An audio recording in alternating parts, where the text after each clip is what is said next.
ఎమ్మెగనూరు నియోజకవర్గం నందవరం మండలం నాగల్దిన్న గ్రామంలో గత 2023 సంవత్సరంలో 9వ నెల 23వ తారీఖున మాల పరశురాముడు మరియు వైఫ్ ఆఫ్ పార్వతి వీళ్ళ దంపతుల యొక్క మహేష్ మరియు రేణుక ఇద్దరు కూడా అగ్రకులాల వేధింపులకి ఆత్మహత్య చేసుకోవడం జరిగినది.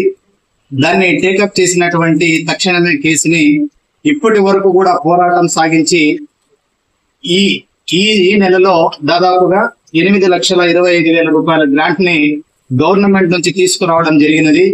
సమతా సైనిక్ దళ్ ఎప్పుడూ కూడా మాట ఇచ్చినాక మాట మీద నిలబడుతుంది. మాట నిలబెట్టుకున్నట్టుగానే మాట మీద నిలబడి కంపల్సరిగా దాన్ని పోరాటం చేసైనా సాధిస్తుంది అనేది మరొకసారి రుజువైంది.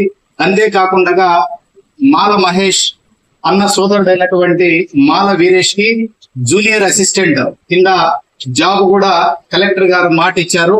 ఈ రోజు కలెక్టర్ ఆఫీస్ కూడా వెళ్తా ఉన్నాము.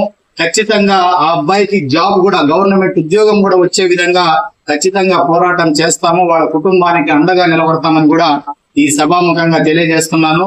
కాబట్టి ఏదైనా సరే నాయకత్వం అంటే మాట నిలబెట్టుకోవడమే గాని దాన్ని పోరాటం చేసి సాధించాలా గాని మాటలతో చెప్పేటువంటి పద్ధతి అయితే ఈ సమతా సైనిక్ దళలో లేదు.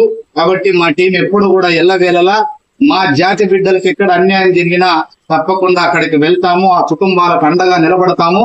గవర్నమెంట్ నుంచి రావాల్సినటువంటిది ఏదైనా సరే పోరాటం చేసి సాధించి ఆ కుటుంబానికి రక్షణగా అండగా నిలబడుతుందని కూడా మరొకసారి తెలియజేస్తున్నాను. నా పేరు సి వెంగయ్య. నేను సమతా సైనిక్ దళ్ స్టేట్ రిప్రజెంటేటివ్ ని. జై భీమ్.